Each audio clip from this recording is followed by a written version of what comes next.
New charges have been filed in the Penn State hazing death. What new information was uncovered?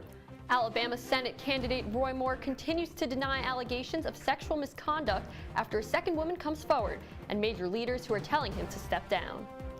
Plus, Syracuse University students took part in an MLB challenge that's on its 8th year. CitrusTV reporter Ben Goldsmith was there over the weekend. CitrusTV News starts right now. This is CitrusTV News live at 6, your campus news leader.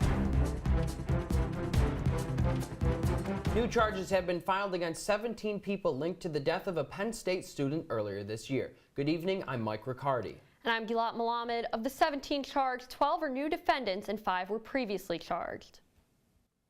The new charges come after authorities recovered previously deleted video. The district attorney said the video confirms Timothy Piazza was given at least 18 drinks in less than 90 minutes. Charges include involuntary manslaughter, aggravated assault, hazing, and furnishing alcohol to minors. The DA said the timeline of the video shows it was deleted while police were in the house. Piazza's parents spoke earlier at a news press conference, saying it's time these men be held accountable for their actions. The new defendants charged have not immediately responded to the charges. Syracuse police arrest a man connected to a stabbing near the Syracuse University campus. David Kirby has been charged with 2 counts of assault after he stabbed his sister and her boyfriend at 127 Light Court. Officials say that 28-year-old Kirby stabbed his sister after the two got into an argument. Her boyfriend tried to intervene and was stabbed too. Kirby is currently being held at the Onondaga County Justice Center. Syracuse police are investigating over 40 car accidents that happened over the weekend. Most of the accidents are weather-related due to the brief amount of snow we saw Friday night. There were some minor injuries, but the majority of the damage was to the vehicles. Syracuse police are encouraging the public to drive carefully now that winter weather is here. East Fayette Street is home to restaurants, apartment blocks, and more. It is also the site of an abandoned church, a decaying eyesore with an uncertain future. CitrusTV reporter Conor Wight went to the location of the shuttered-up building to find out more. The crumbling overpass of Interstate 81 was a hot topic of debate during the Syracuse mayoral election. Just a few hundred feet away from the highway lies another decaying structure with an uncertain future. It's Sunday, and that means most churches are going to be filled with people for Sunday Mass, but the church behind me has been deserted and boarded up for years. This was the original site of the People's AME Zion Church congregation at 711 East Fayette Street. Constructed between 1909 and 1910, the church would house the congregation for over 60 years before they moved to a larger church in 1975. The question remains, what is to be done with the abandoned church? The structure is heavily decaying. Tarps, broken bricks, overgrown vegetation, and litter cover the once beautiful church. Residents in the area say that it is an eyesore, something that owners must take care of. The People's Community Development Corporation bought the church in 2013, with plans to convert the church into a historic interpretation center, in addition to providing a culinary arts training and apprenticeship program. However, it is unclear when such renovations will take place. People's Community Development Corporation CEO Darren Jaime said in a statement to CNY Central, "We hope to start work before the end of the year. The mission right now to fix the improvement of the building for us and those who drive by." Conor Wight, CitrusTV News. Thanks, Connor. An incident on Chouinard Street early Sunday morning is now being investigated as a suspicious death. Syracuse police say they were called to the area with reports of a shooting. When they arrived, they found a man in his 40s who was seriously injured and later died. Police say the man's death does not appear to be the result of a shooting. Officials are working to determine the exact cause of death and ask anyone with information to contact police. If Syracuse University students are still worried about the mumps, they can learn more at an event on the quad tomorrow. It's being called Bump the Mumps. Students can take a pledge to help bump the mumps and get health questions answered. The event is taking place from 10 a.m. to 4 p.m. Promotional items will also be available, like Bump the Mumps cups and stickers, but supplies are limited. CitrusTV reporter Ben Goldsmith was at the MLB.com College Challenge over the weekend, where students got hands-on experience in the technology business world. Ben? It was a typical night for Syracuse basketball teams to practice at the Carrier Dome, but for iSchool students, they were getting ready to pitch innovative business ideas to the MLB. While SU students spend time in class, Professor and CEO of Sidearm Sports, Jeff Rubin, says the event's goal is to get students out of the classroom. Experiential learning is an important part of education, right? And if you go back to elementary school, you did experiential learning, right? You went to the zoo, you went to the movies, you went to a pond. Isn't it so important, even now that you're in college, to continue to learn outside of the classroom? And I believe it is. And so I think this challenge is an opportunity to do just that. The competition connects students directly with the MLB. They even have the opportunity to potentially change the league. We're presenting them with problems that are real-world issues in the MLB, so they have the opportunity to really help, maybe potentially come up with the next big idea. This is awesome for our Syracuse students to be involved with and to have the connections and the network out of it with their peers and with our alums and job prospects. The 24-hour event doubles as a career fair where students get to foster connections with alumni who work for the MLB. Senior Ryan Kerr is a repeat contestant at the challenge and says his experience helped him get an internship with the league. When I went in my interview, I brought up the MLB challenge, and they had no idea about it. So when I explained it to them, they absolutely loved the idea, and they thought it was, a great tool that I had. In its 8th straight year, the MLB.com College Challenge does not plan on stopping. In fact, each year more students sign up to participate than the year before. Today marks the kickoff of Global Entrepreneurship Week here at Syracuse University. Keep your eyes out for community networking events, workshops, lectures, and competitions all over campus. This week is part of an international initiative meant to empower and educate all kinds of innovators at all stages. This is the 10th anniversary of Global Entrepreneurship Week. Well, Gilat, it was cold today, but honestly, I can deal with the cold temperatures as long as it stays dry. I don't know, it was a little too cold for me, and we saw that first snow over the weekend. And CitrusTV reporter Jessica Torricelli is here in studio to tell us if more snow is on its way. Well, I don't know about snow, but I can tell you this cold weather is going to keep staying here and about in the 40s and 30s. Tonight getting down to the 30s. You can see the temperatures across the country today getting cooler, getting to feel a little bit like winter. There were some flurries of snow this morning and might be a little bit tonight as well, so keep that in mind if you're going to Lights on the Lake. I'll tell you if you could see any more snow coming up in your week in my full weather forecast. Coming up, a big name is calling for Alabama Republican Roy Moore to step down in light of sexual conduct allegations. Find out who and how Moore is reacting. And an earthquake on the border of Iran and Iraq is being called one of the deadliest of 2017. How high the death toll has risen when we come back. They said a bottle was just a bottle.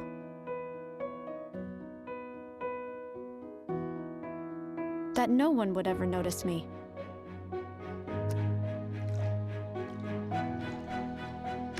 But I knew I could be more.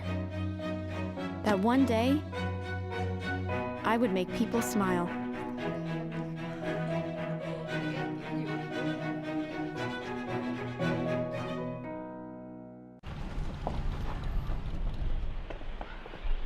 Got a quarter?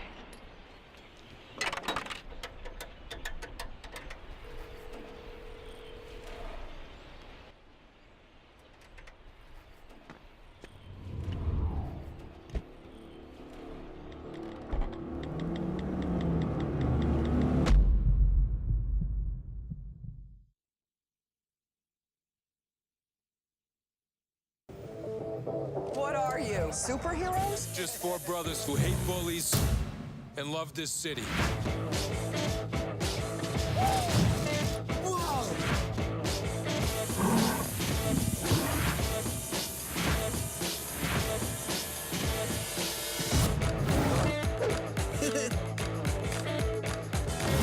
Gear up, guys.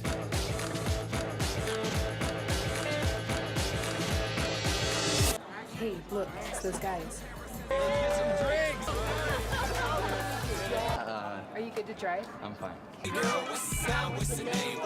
How many did you have? I should be fine. You should be. Go and step out of the vehicle for me. See ya, buddy. Good luck. So turns out, buzz driving and drunk driving, they're the same thing, and it costs around $10,000. So not worth it. You're watching Citrus TV News with Mike Riccardi, Gilat Melamed, and Jess Torricelli with weather. Citrus TV News continues now. Alabama Republican Roy Moore announced he will file a lawsuit in light of a recent newspaper report. The report alleges that Moore had sexual contact with a 14-year-old girl and 3 other teenagers 4 decades ago.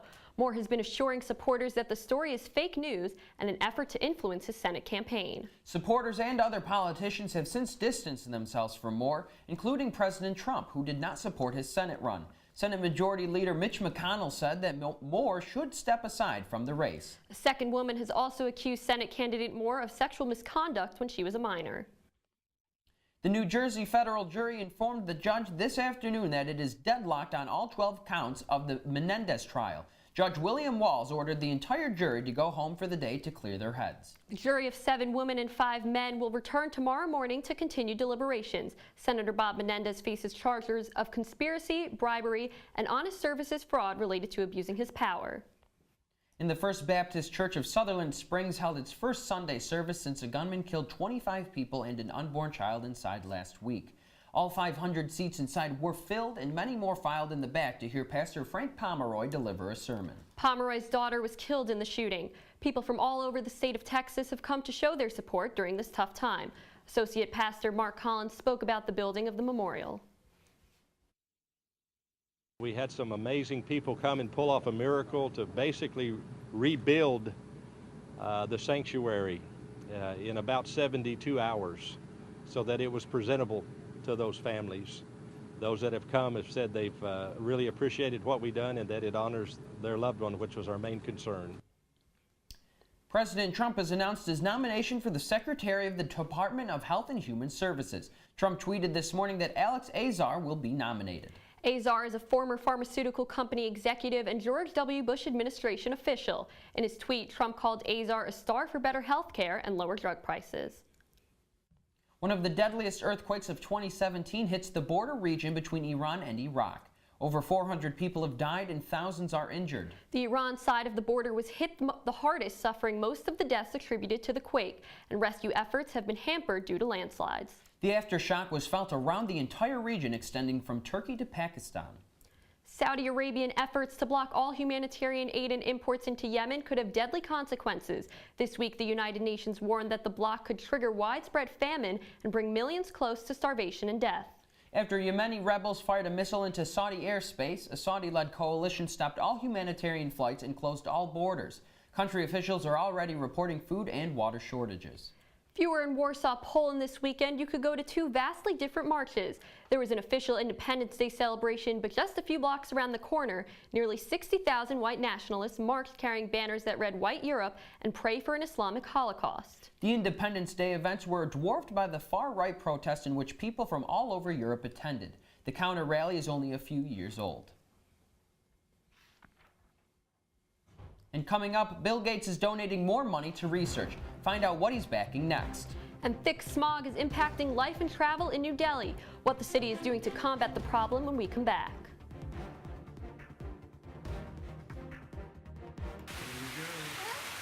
Here we go. We're gonna go out there in the rain. Gonna get wet. All right, here we go.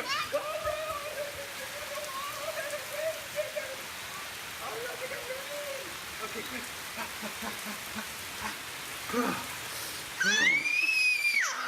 Oh yeah, yes. So much fun. Mwah. We're getting so wet. They said a bottle was just a bottle.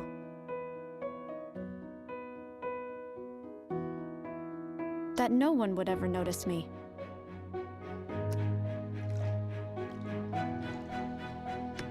But I knew I could be more.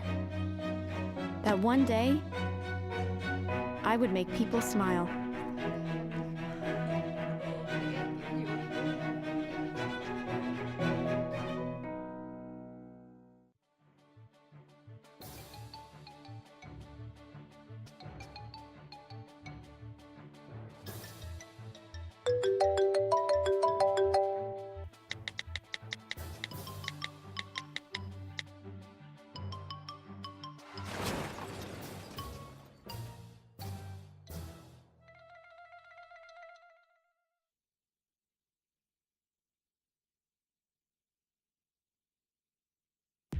From the CitrusTV Weather Center, this is SU's most accurate weather forecast. It was pretty cloudy today and in the low 40s, not too bad of a day, and you could see across the country pretty similar temperatures for most of us out there. And then current temperatures around New York right now, again in the 30s, 40s, getting chillier for the winter. I would say we're about to see snow temperatures again. But tomorrow, cloudy most of the day, maybe some snow flurries in the morning early around 7 or 8 a.m., high of 42 degrees and a low of 27, getting really cold now at nighttime. Snowy weekend coming up ahead. Lake snow effect might be happening, so we might see some snow on Saturday and Sunday, totaling 1 to 3 inches. So we're getting into winter now, guys. Chance of snow on Thanksgiving, wouldn't rule it out. 40 to 60% chance, might see a white Thanksgiving. Then coming up for your 5-day forecast, mostly cloudy. The best chance of sun for this week should be around Wednesday. Might see some snow on Thursday night. Friday coming back to better temperatures, getting kind of sunnier out there. And then Saturday and Sunday, like I said, we'll be seeing some snow chances. Now, Jess, I know you said we're going to have a snowy weekend, but do I have to worry about any snow this week before I leave for Thanksgiving break? I would say your best chance is probably Thursday night, maybe a little bit Friday morning. Not too much snow, though, that we'll see walking to class. Well, it seemed like September and October were some of the warmest we've ever seen here in Syracuse. Do you think that November is quite colder than we're usually normally used to around here? So it's about normal, actually, compared to last year. You know, last year was warm as well. So, but on the average, not really. It's been pretty warm the past few years. Thanks, Jess. Thanks, Jess. Bill Gates is making another gift to charity. The billionaire Microsoft co-founder says he will invest $50 million in the Dementia Discovery Fund, followed by another $50 million in startup ventures working in Alzheimer's research. The investment is personal and not a part of the Bill and Melinda Gates Foundation. Gates told Reuters that the disease is taking a growing emotional and financial toll as people live longer. He also said he's optimistic treatments can be found. And the largest tech company takeover in history will not be moving forward. Mobile chip maker Qualcomm rejected rival company Broadcom's $100 billion takeover bid today. Analysts said a merger could have helped Qualcomm with their ongoing legal battle against Apple. It is unclear whether Broadcom will raise its bid or try a proxy fight. Instead of flying through the clouds, passengers are flying through thick smog when traveling to New Delhi, India. United Airlines has resumed flights from Newark to New Delhi after temporarily suspending flights because of poor air quality. The mega city, home to 20 million people, has experienced deadly levels of thick toxic smog that has engulfed the city. Outside the capital, the major cause of the pollution comes from farmers burning crop waste from the recent rice harvest. Comedian Louis C.K. has admitted to sexually harassing women. C.K. admits to taking advantage of his fame in the comedic industry by inappropriately flashing his genitals and masturbating in front of women in a professional setting. In a statement, the comedian said he is remorseful and regrets his decisions. C.K.'s upcoming film, I Love You, Daddy, was expected to be released next week and has now been canceled. Coming up in sports, the Orange football team has made its path to a bowl much more difficult. Plus, father and son battle it out on Jim Boeheim Court in Syracuse basketball's season opener. Stay tuned for all that and more. Look at you. You're at the top of your game. You're unstoppable. Nothing can throw you off track. Wait, is that your car? Uh-oh. Yeah, I saw that coming. That will throw you off track. You're looking at around 10 grand in fines, legal fees, and increased insurance rates. Let's try this again. Smart move. Because buzz driving is drunk driving. Come on, it's not that hard. My big man fingers are having a problem with these little tiny buttons. Whoa, watch it there. Your blood pressure's gonna go through the roof. Tell me about it. I'm trying to learn how to get it down. Instead, it keeps going up. High blood pressure can increase the risk for heart attack or stroke. Learn how to keep yours at a healthy range. Ever hear a voice command? Just say text barbershop to 97779. That's not what I said. Just give me that. Now my blood pressure's up. Here's your check.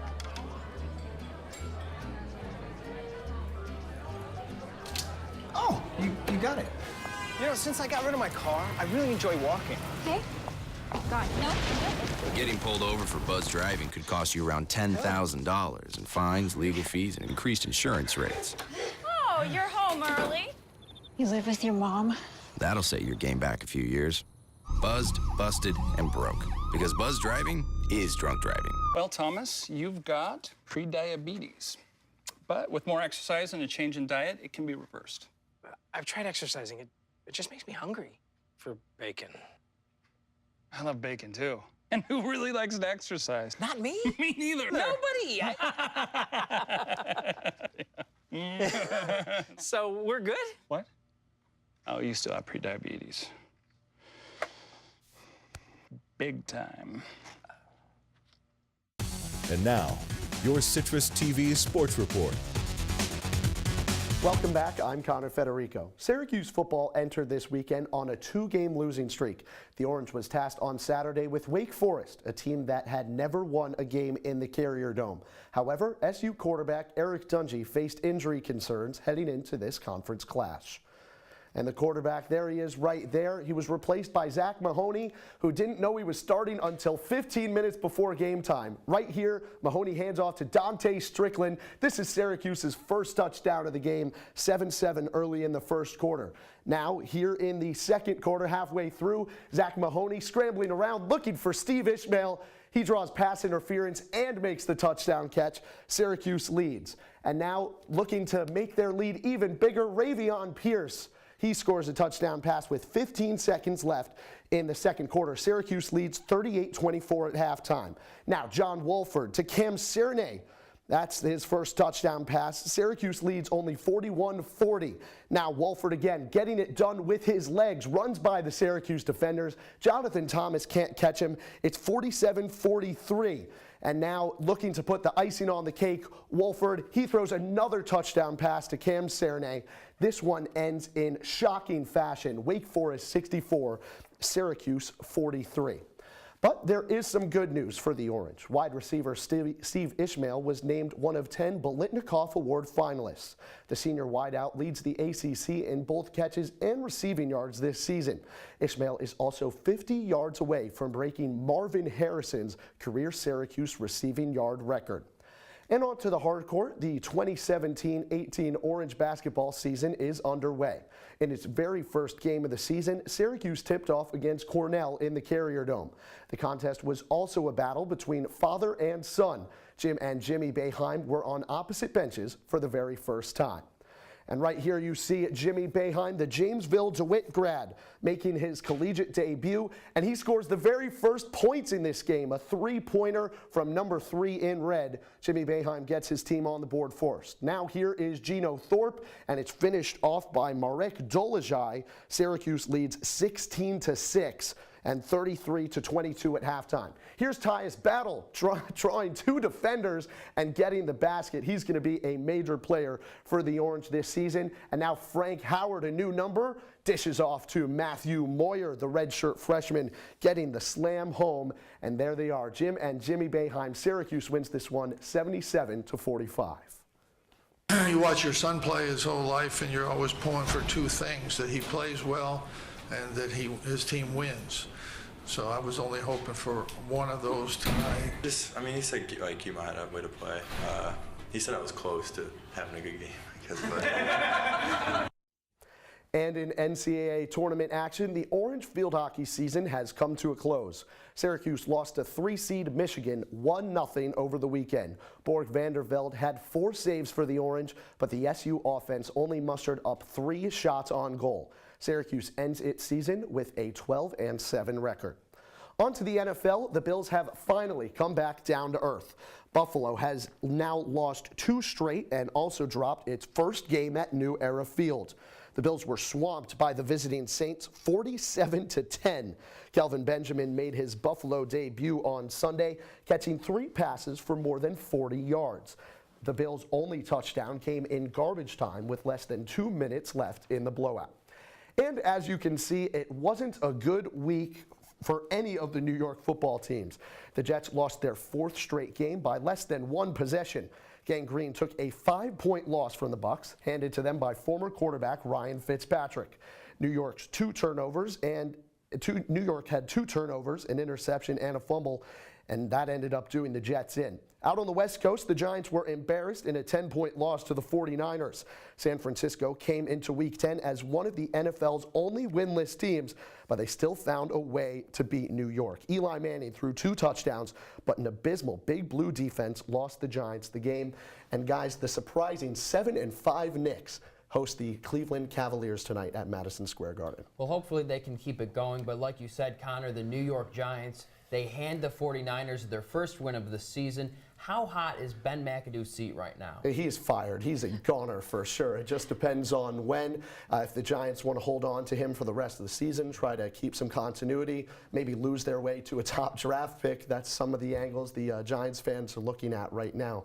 But we'll all see how the season ends. Ben McAdoo after this season, either way, he's gone. And now, Connor, with the Oranges lost to Wake Forest over the weekend, I mean, what does that do to their bowl chances? Well, there is always the slight chance that they could get in with 5 wins. They have Louisville and Boston College left, and they have to win one of those games to at least have a shot at a bowl, and maybe some academic help would get them into a bowl game. 6-6 is the guaranteed mark to get you into a bowl game, but beating Louisville on the road, not likely, but Syracuse beat Clemson, so who knows, guys. All right. Thanks, Connor. We'll be right back with one more check of your weather. They said I have troll teeth. That my voice sounded like a possessed baby doll. That no one would ever love someone as stupid as me. That I was fat, ugly. Disgusting. The effect of bullying is potent. We will no longer be the silent majority. Now, when you see online bullying, there's something you can do about it. We're gonna take action with the I. I am a witness. I am a witness. I am a witness. I am a witness. I am a witness, and so are you.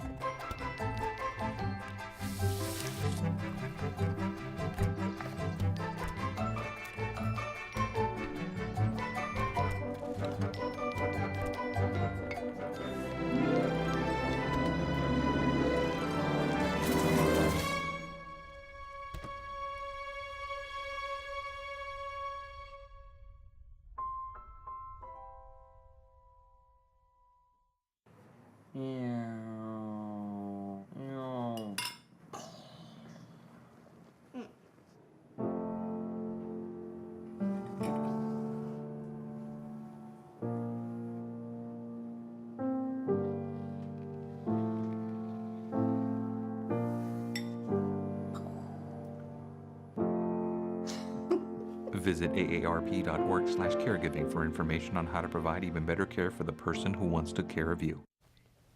Now, Jess, I was in my winter jacket today when I went to class. Am I going to need to wear it again tomorrow? I would say so. It's going to be about the same type of temperature tomorrow, about just as cloudy too, mostly cloudy for the day, and like I said, maybe a little bit of snow in the morning. Who knows? Well, let's hope not. I remember last year during the week of Thanksgiving, you know, there's a huge snowstorm. I mean, it totally dumped on the city of Syracuse. You guys probably went home. I had to stay Luckily, here I was not and here deal for with that. it. Me and my friends, we have this great tradition. We always play football the day before Thanksgiving. What are the chances, Jess, that I have to play in the snow again? I would say you probably will. Between 40 to 60% chance actually of snow on Thanksgiving, so I'm thinking you'll see some of it. Have to keep that tradition going. What about people traveling out of Syracuse for Thanksgiving who won't be here for that snowy Thanksgiving football game? Do they have to worry about any travel plans? I would say travel plans might be delayed on Saturday and Sunday because of the lake effect snow we'll probably be seeing. So that might be a little tough, but I would say Friday should be great to leave. All right. Thanks, Jess. Thanks, Jess. That's all for Citrus TV News live at 6. Don't forget to check out our website, CitrusTV.com, for up-to-date information on these stories and more. I'm Mike Riccardi. And I'm Gilat Melamed. Stick around for Talking Points at 7:30 for all your political news. Have a great evening, Syracuse.